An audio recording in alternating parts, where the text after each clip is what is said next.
Hola, saludos a todos. Bien, si hasta ahora hemos visto cómo arribaron estos pequeños núcleos de población a las lagunas de Venecia y después su manera tan particular y nada moral de enriquecerse, vamos a ver ahora cómo se organizaron, ¿no? Cuál era su organización política y si sobre todo el tipo de organizaciones más discretas e incluso secretas que tenía. Bien, hay que decir que la familia veneciana se dividía en dos categorías.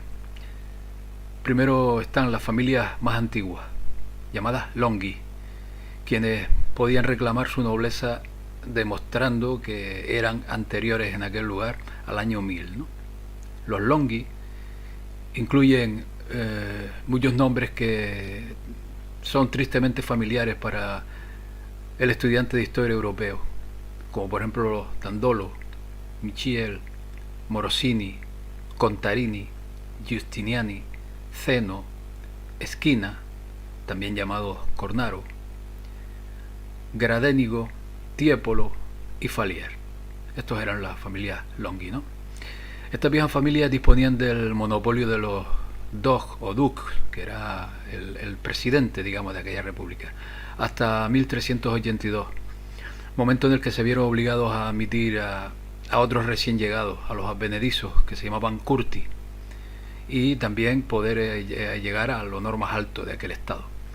Después de este tiempo, las nuevas familias como Mocenigo, Foscari, Malipiero, Vendramín, Loredano, Gritti, Dona y Trevisan entraron también en ese ascendente. Hay que decir que todos los miembros masculinos de este senado, que eran de las 150 familias aproximadamente nobles que había, tenían el derecho permanente a un asiento en el Gran Concilio, el Gran Consejo, ¿no? Que llegó hasta a tener incluso 2000 miembros alrededor del año 1500. Y a partir de ahí empezó a disminuir lentamente, ¿no? Esta era más o menos la forma política que estaba organizado, y como vemos pues había un grupo de familias que ostentaban siempre, se traspasaban el poder unos a otros, ¿no? Pero lo más típico del sistema de Venecia fue el denominado Consejo de los Diez, establecido en el año 1310. Hay que decir que, muy coincidentemente, el Concilio de los Diez sale a la luz justo en la época en que los caballeros templarios son disueltos por Roma, ¿no? Así es, la orden templaria fue abolida por el papado entre 1310 y 1314 más o menos, y el Concilio de los Diez se estableció en 1310. De ahí que en tiempos en que la mano negra veneciana se hallaba sobre Roma, o familias como los Borgia, Medici, Caetani, Pallavicini u otras, pues en ese tiempo era la única época en que Venecia no luchaba implacable contra Roma, ¿no? Este es un detalle muy a tener en cuenta, porque vemos la correlación entre templarios y este Consejo de los Diez, ¿no? El Consejo de los Diez fue concebido como una respuesta temporal a la rebelión encabezada por Bajamonte Tiepolo contra los Dux, o contra el Dux, y se le dio poderes de emergencia para hacer frente a los disturbios que había, ¿no? Aunque originalmente se estableció por un periodo de 2 meses, su autoridad se renovó continuamente hasta que se convirtió en un órgano permanente en el año 1334. Los 10 fueron la coordinadora para operaciones de inteligencia política, tanto nacionales como extranjeras. Reunidos en sesión secreta, en conjunto con el Dux y sus 6 consejeros, los 10 tenían la facultad de emitir una factura de proscripción de capital en contra de cualquier persona dentro de la jurisdicción de Venecia y también en el extranjero. En Venecia, esa persona era en general estrangulada la misma noche y su cuerpo, arrojado al canal degli Orfani. Los 10 tenían a su disposición una extensa red de inteligencia extranjera, pero fue en el interior del territorio veneciano donde sus poderes de vigilancia se convirtieron en omnipresentes. El contenido de cualquier discusión entre los oligarcas o entre los ciudadanos era informada a este consejo durante las siguientes 24 horas o incluso menos, gracias a la ubicuidad de sus informantes y espías. Visitantes hoy día del Palacio Ducal pueden ver ranuras alrededor del exterior de dicho edificio en forma de boca de león, marcados con algo que dice denuntie segrete, secretas denuncias. Y era para los que deseaban llamar la atención de los 10, ¿no? Y depositar allí sus denuncias. Las sentencias de muerte de los 10 eran sin apelación y sus actuaciones nunca fueron hechas públicas.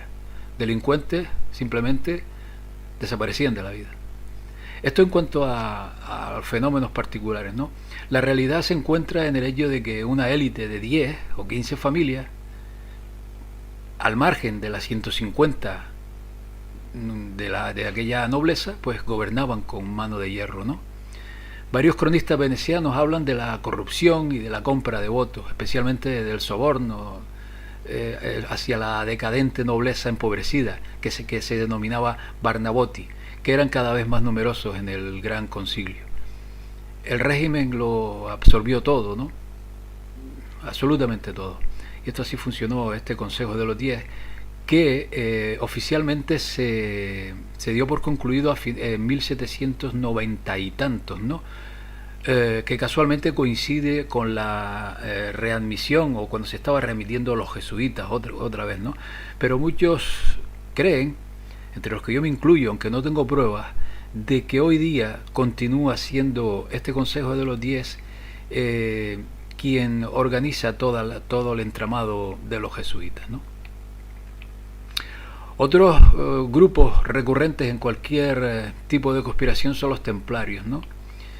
Y bueno, caminando por lo que se denomina la Estrada Nova, desde el ferrocarril hoy día hasta el Rialto, en un determinado momento se abre a la derecha un entorno pintoresco y agradable, ¿no? Y usted verá delante de usted una iglesia, la última construida en Venecia bajo el dominio de aquella república serenísima de Venecia. El campo y la iglesia llevan el mismo nombre, la Maddalena.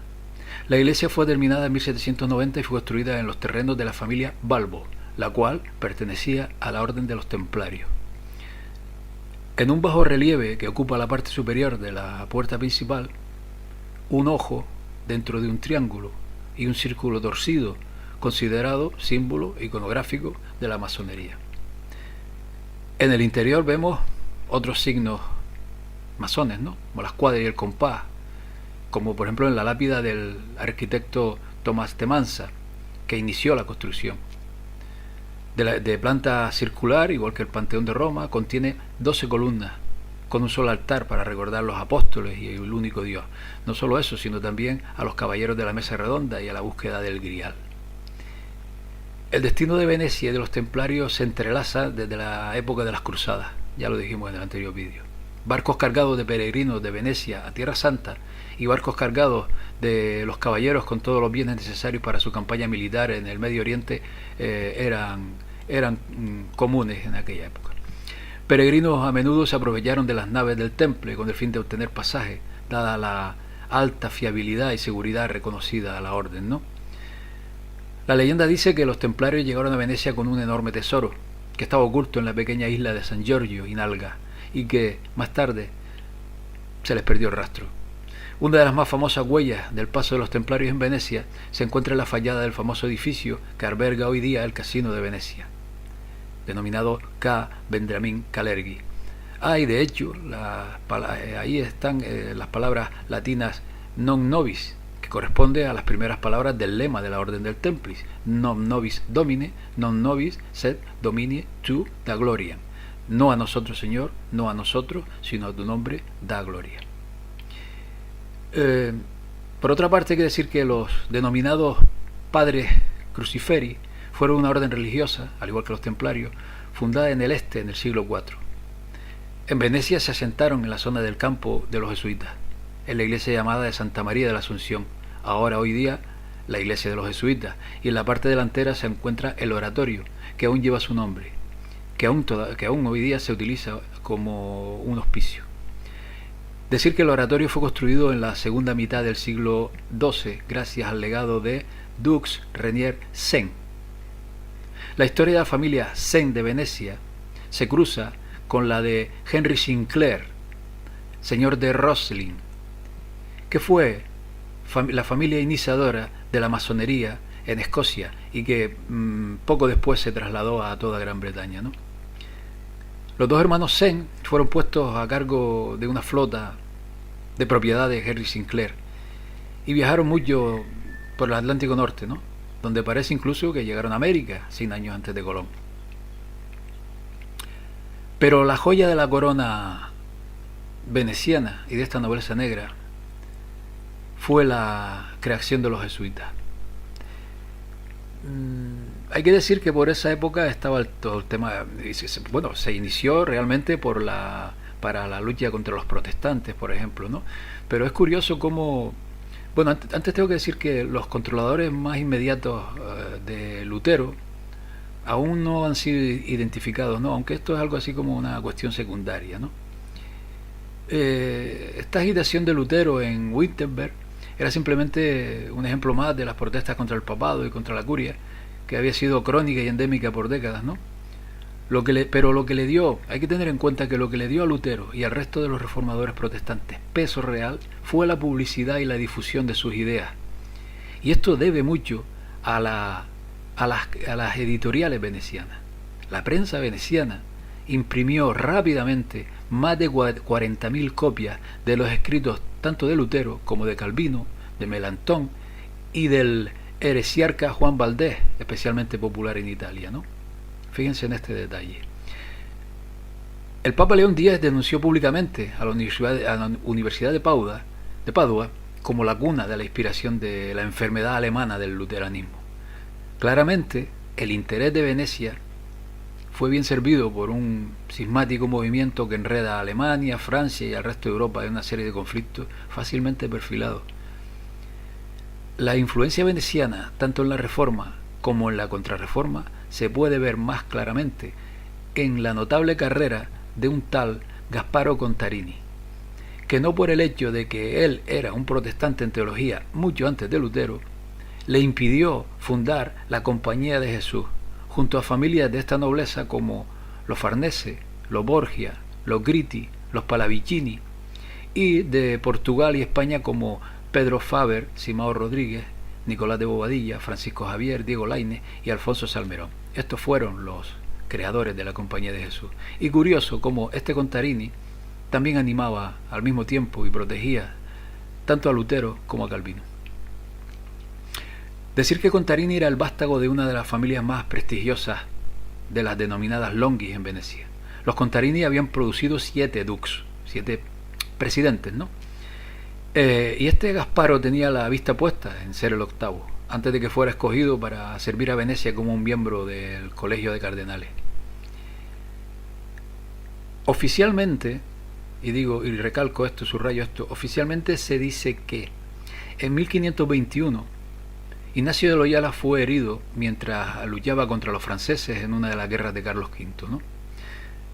Durante su convalecencia se sometió a su crisis mística tan pregonada, después de lo cual tomó la vida de un vagabundo.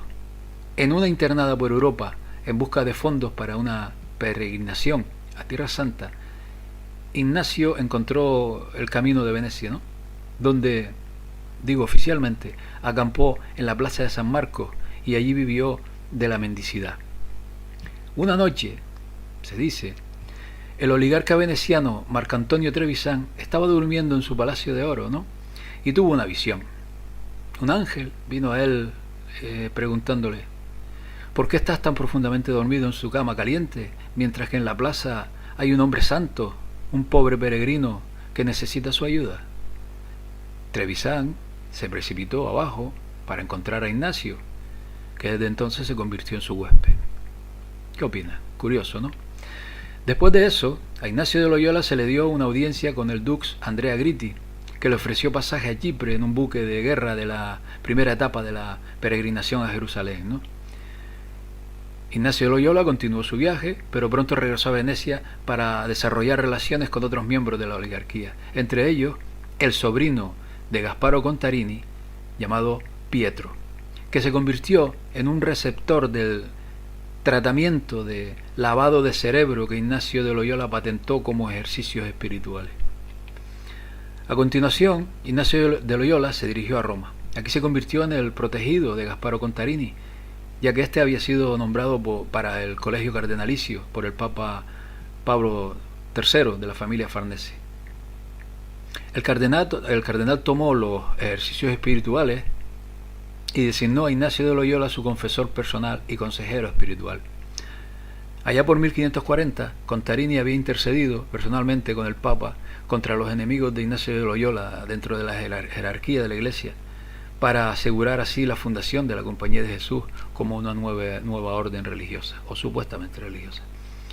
En junio de 1539, Contarini viajó personalmente a la residencia de verano del Papa en Tívoli y prevaleció sobre el pontífice para que leyera en voz alta los estatutos de la nueva orden compuesta por Ignacio de Loyola, es decir, su juramento, su famoso juramento jesuita.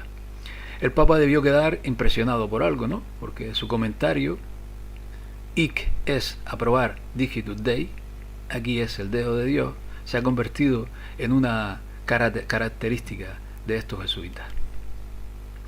Bien, pues aquí hemos expuesto a 3 organizaciones, además del propio Consejo o Senado, que tuvieron muchísima influencia en el devenir de esta nobleza negra, ¿no?